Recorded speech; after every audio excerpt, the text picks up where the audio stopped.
Assalamualaikum warahmatullahi wabarakatuh. Selamat berjumpa kembali sahabat podcast Mamuda Raja. Nah, sekarang kita memasuki episode ke-18 setelah sekian minggu kita libur ya, karena libur panjang dan libur semester. Nah, semoga sahabat podcast dalam keadaan sehat walafiat semuanya dan dengan segar mendengarkan podcast kami pada episode kali ini. Episode kali ini sangat spesial, seperti yang telah terpampang nyata. Di sini kita kehadiran siswa berprestasi dari SMA Muhammadiyah 2 Singaraja, yaitu Gita, kelas 12 IPS. Kita sapa dulu ya, Gita, bagaimana kabarnya? Alhamdulillah baik. Baik, gimana liburannya, menyenangkan? Lumayan Menyenangkan, lumayan lama juga ya. Tapi sekarang sudah fresh kembali untuk mengikuti pembelajaran. Sudah, oke, alhamdulillah. Nah, Git, kita ini ngobrol santai aja ya, ngobrol ya ibaratnya ngobrol di depan kamera lah ya, yang biasanya kita di belakang kamera, sekarang kita ngobrol-ngobrol santainya di depan kamera. Nah, topik kita pada episode ke-18 ini kiat-kiat menjadi siswa berprestasi. Nah, karena Ibu sangat bangga juga nih sama Gita karena berprestasi di dalam sekolah dan juga di luar sekolah. Oke, Ibu tanya-tanya nggak apa-apa ya? Nggak apa-apa. Ya, Ibu tanya-tanya sedikit lah untuk sharing kepada pendengar. Mana tahu dari apa yang Gita sampaikan nanti bermanfaat untuk para sahabat podcast Mamuda Raja. Nah, Ibu mau nanya dulu nih, Gita sejak kapan berani untuk mengikuti perlombaan-perlombaan yang diadakan di sekolah, baik itu waktu SD, SMP, SMA, dan apa yang memotivasi Gita untuk ikut lomba-lomba tersebut? Sebenarnya ikut lomba itu dari SD kelas 4 kalau nggak salah. Buat motivasi ikut lomba itu awalnya karena orang tua saya kayak selalu ngedukung, ayo lomba, ayo coba hal baru. Oke, jadi emang faktor dari keluarga juga mendukung ya. Nah, Git, kalau ikut lomba itu kalau nggak menang gimana? Atau apa harus menang? Gimana kalau Gita menyikapinya? Menang dan kalah itu bagaimana? Buat menang dan kalah itu sebenarnya dari sebelum lomba harus sudah yakinin diri dulu. Kalau misalnya menang ya itu bonus dari lomba yang saya ikuti. Kalau yang kalah minimal kita udah bisa ambil sisi positifnya, kayak jadi bahan evaluasi diri buat jadi orang yang lebih baik lagi, lebih berusaha ke depannya lagi. Oke, jadi kalau menang ya alhamdulillah ya dengan usaha kita, kalau kalah nggak apa-apa karena sudah mencoba. Betul sekali, karena berbeda loh yang mencoba lalu gagal sama yang tidak pernah mencoba tetapi impi-impikan untuk menang gitu ya. Bagus sekali. Git, gimana caranya untuk percaya diri dan mempersiapkan diri untuk mengikuti lomba, karena lawan-lawan kita itu bukan lawan-lawan yang berada di pihak internal ya, contohnya bukan teman-teman kita yang ada di sekolah, tetapi itu di luar sekolah yang kita baru ketemu mungkin satu kali itu. Bagaimana caranya untuk kita agar percaya diri, tidak down? Biasanya kan ada tuh yang demam panggung. Nah, gimana tuh cara mengatasinya? Kalau saya sendiri dari awal lomba tuh yang pertama udah pasti usaha, yang kedua doa, terus restu orang tua. Terus saya juga nerapin ke diri saya sendiri, kalau udah saya berusaha dengan sebaik mungkin, nggak apa-apa untuk mengimpikan menjadi juara. Kadang-kadang emang saya terlalu pede sih. Cuman gara-gara itu jadi nervous saya mengurangi. Oke. Seperti apa ya? Optimis itu juga bisa menumbuhkan kepercayaan diri ya. Benar. Oke, jadi harus optimis, harus mengakui kalau diri kita ini mampu dan bisa, itu juga akan menambah rasa percaya diri. Nah, Ibu mau nanya nih, lomba pertama kali yang kita ikutin waktu SD itu lomba apa?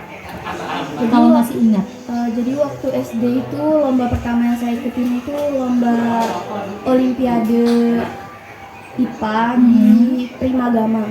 Oh, itu gimana tuh hasilnya? Alhamdulillah kalau nggak salah itu masuk 20 besar.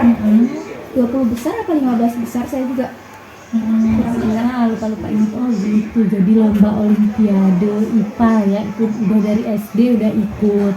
Oke, nah kalau yang 6 bulan terakhir ini lomba yang pernah kita ikutin apa aja nih? Buat 6 bulan terakhir yang pernah saya ikutin itu lomba puisi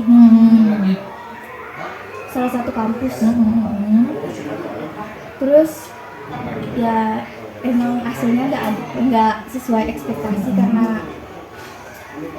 karena mungkin saingannya juga berat. Oke, emang kita nih jago banget nih puisi ya, puisi emang ngena banget ya. Jadi kembali lagi, nggak apa-apa kalah atau menang, yang penting kita mencoba, kita berani bertemu dengan orang-orang baru, berani menunjukkan kemampuan kita, potensi kita di hadapan banyak orang, itu sudah menang menurut Ibu, begitu ya. Nah, kalau lomba-lomba kita nih lebih tertarik ke lomba yang sifatnya akademik atau non akademik? Sebenarnya kalau boleh jujur saya lebih tertarik ke lomba yang akademik. Oke. Nah, kalau yang disenengin apa nih? Misalnya contoh, pernah mengikuti perlombaan akademik sebelumnya? Sebelumnya mungkin waktu SD SMP lebih sering ikut lomba akademik. Contohnya tuh kayak lomba IPA, pernah juga ikut KSM, alhamdulillah dapet. Iya. Gimana nih perasaannya ketika ikut lomba, terus setelah itu mendapatkan hasil yang sesuai sama keinginan kita? Maksudnya juara atau menang gitu, gimana rasanya? Rasanya tuh kayak kadang tuh nggak percaya sama kemampuan diri sendiri. Soalnya dari awal tuh emang kebanyakan kalahnya kan. Kayak merasa bangga juga terharu. Soalnya kayak apa ya? Emang dari dulu tuh nggak pernah berpikiran kayak ayo lomba akademis gitu. Nggak pernah kepikiran gitu, cuman sekolah jadi siswa yang ikutin peraturan sekolah, lulus, selesai gitu. Ternyata diberikan kesempatan untuk mengikuti lomba-lomba yang sesuai sama yang kita harapkan gitu ya. Ibu nih mau tahu, kalau Gita ini kan memang berprestasi, buktinya kemarin juara berapa? Juara 1. Alhamdulillah juara 1. Nah itu bagaimana cara kita membagi waktu antara belajar pelajaran di sekolah atau misalnya latihan buat lomba, katakanlah lomba puisi, itu bagaimana caranya memanajemen waktu agar tidak keteteran satu sama lain? Kalau saya sendiri ngatur waktu, saya termasuk orang yang lumayan nggak bisa ngatur waktu sebenarnya. Karena saya tuh tipe orang yang kalau belajar nunggu mood dulu baru belajar. Oke, iya. Nunggu moodnya lama nggak tuh? Kadang-kadang lumayan lama. Nah, Ibu pengen tahu ngumpulin mood itu gimana sih caranya? Pertama tuh saya mungkin bersihin kamar kan, biasanya kalau kamar rapi moodnya naik, bener. Mandi dulu, skincarean, apa dulu deh, buka TikTok, nonton apa yang saya suka gitu. Iya, nanti ketika moodnya itu sudah terkumpul, jadi belajarnya lebih gesit lagi gitu ya. Jadi emang penting banget ya ngumpulin mood itu, karena agar suasana hati kita senang, nyaman, ketika belajar juga nangkep. Oh ya, balik lagi tadi Ibu lupa nih, misalnya kita telah berhasil mencapai satu langkah, satu langkah tujuan kita nih, contohnya juara 1, terus ikut lomba gitu ya. Nah, pernah nggak ngasih reward ke diri sendiri atau ngasih kayak penghargaan untuk diri sendiri? Kalau anak-anak sekarang nyebutnya itu self reward, pernah nggak? Kalau self reward saya tuh bukan lebih yang kayak belanja atau hedon-hedonan gitu, lebih ke istirahat, bener-bener istirahat dari segala sesuatu, kayak malah terkesan menghindar dari interaksi manapun gitu. Dan itu salah satu bentuk self rewardnya gitu ya. Jadi nggak kemana-mana, di dalam kamar aja, yang mungkin paling interaksinya sama HP, contohnya nonton gitu ya. Itu oke, emang ya self reward orang itu berbeda-beda gitu ya. Nah, kan kita nih kelas 12 ya sahabat podcast, jadi tidak lama lagi, belajarnya hanya beberapa bulan lagi aja nih Git. Setelah itu nanti ikut masuk ya, ujian masuk perguruan tinggi gitu ya. Nah kira-kira Gita, kalau ibu boleh tahu dan sahabat podcast juga boleh tahu, setelah dari SMA ini tujuan kita ke depannya apa? Tujuan ke depannya, alhamdulillah saya ada tujuan untuk melanjutkan di Undiksa dan mengambil jurusan manajemen. Wow, luar biasa sahabat podcast, kita doakan semoga kita berhasil ya memasuki Universitas Pendidikan Ganesha dengan jurusan manajemen. Oke, jadi belajarnya harus lebih giat lagi nih Git. Kita harus jor-joran ibaratnya ya, karena biar kita dapat masuk universitas negeri begitu. Nah, kenapa kita mau mengambil jurusan manajemen? Awalnya saya juga bingung ngambil jurusan apa gitu. Terus ngomong dulu kan ke mama, ini mau lanjut kemana, ambil jurusan apa gitu. Kata mama ke Undik saja, buat jurusannya terserah gitu. Awalnya kan mikir apa ambil PGSD aja ikut kakak kan gitu. Terus tanya juga ke kakak, boleh nggak nih adik ambil jurusan PGSD?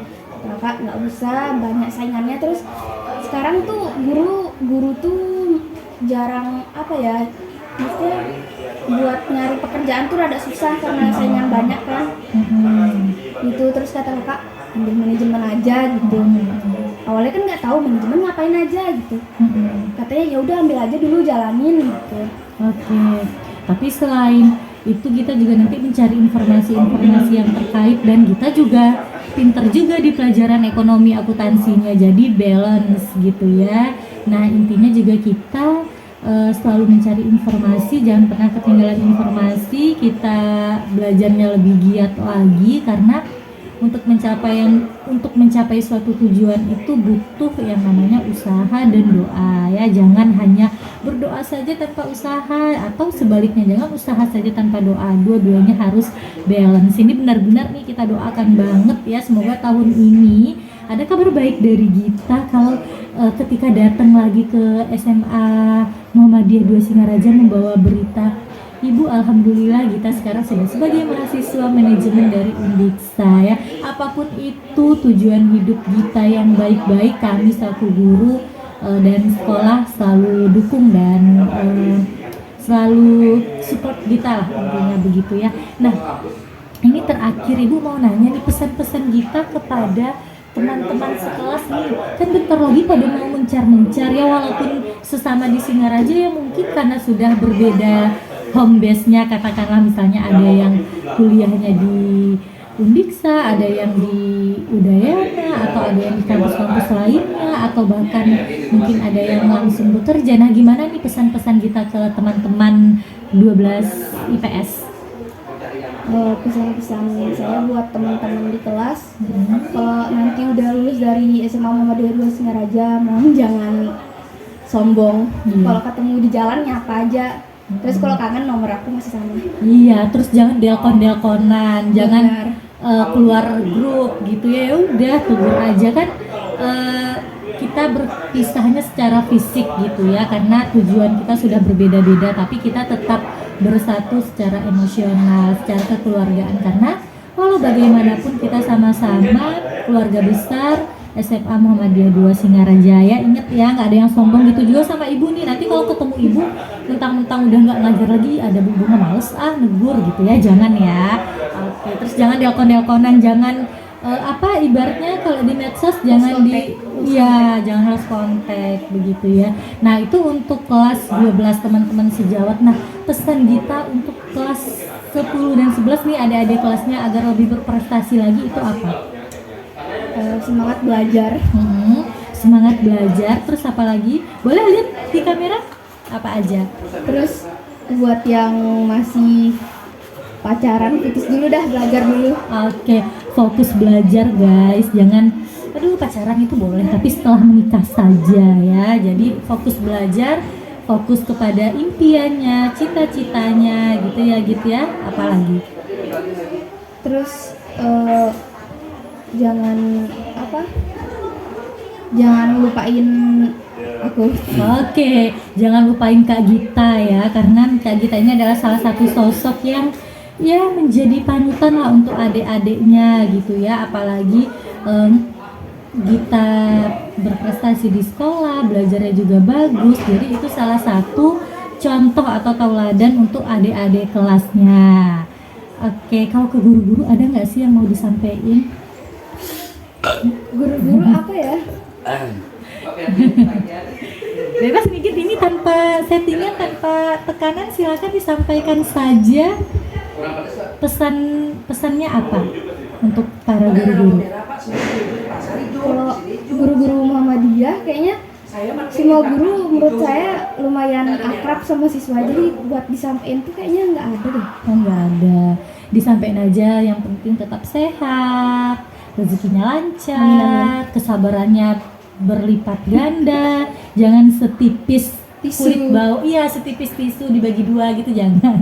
Oke, ini intermezzo aja ya. Oke, nah Ibu terima kasih banyak ke Gita, karena ini emang obrolan santai aja ya, bedanya hanya direkam. Ibu terima kasih banyak ke Gita telah memberikan contoh yang baik kepada adik-adiknya. Terus Ibu kan juga ngajar nih di kelas Gita ya, jadi Gita juga salah satu siswa yang mau membantu teman di dalam belajar ya, di dalam proses belajar itu. Misalnya ada teman yang nggak tahu atau yang agak kurang paham sama pelajarannya, itu Ibu lihat Gita juga selalu bantu kalau mereka bertanya. Kadang ada yang nggak paham tapi nggak mau nanya gitu ya. Nah untuk yang bertanya pasti Ibu, sepenglihatan Ibu, Gita bantu. Nah itu Ibu sangat apresiasi sekali, itu lakukan terus gitu ya, karena walau bagaimanapun teman itu salah satu penyemangat kita juga. Nah, salah satu kita semangat ke sekolah itu apa? Ya karena selain untuk menuntut ilmu ya karena bertemu teman-teman gitu ya. Nah, Ibu juga sangat apresiasi hal itu dari Gita, dan kami guru-guru juga mendoakan agar Gita mencapai semua cita-citanya. Ibu yakin semua cita-cita Gita itu baik dan mulia. Kami sangat support gitu ya, dan tidak hanya di sekolah, nanti di kampus, insya Allah di kampus juga harus menjadi mahasiswa yang berprestasi. Oke.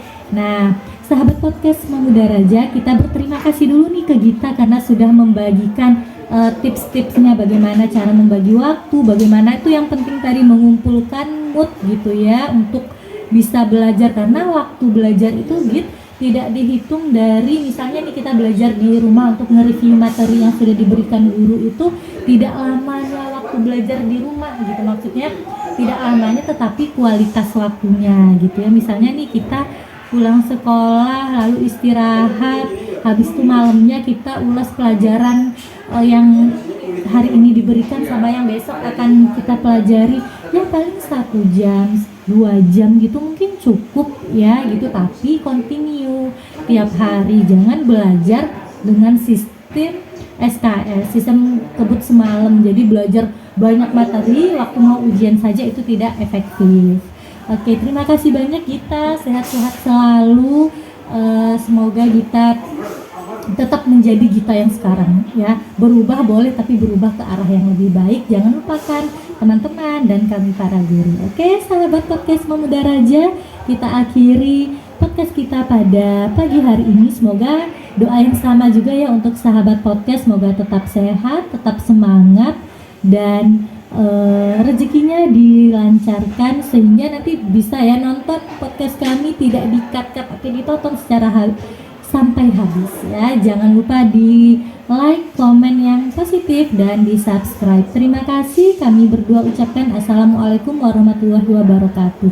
Sebelum itu kita tagline-nya dulu, sahabat podcast Mamuda Raja, instan berkemajuan dan berakhlak mulia, secara bersama-sama ya. Sahabat podcast Mamuda Raja, instan berkemajuan dan berakhlak mulia. Terima kasih banyak. Assalamualaikum.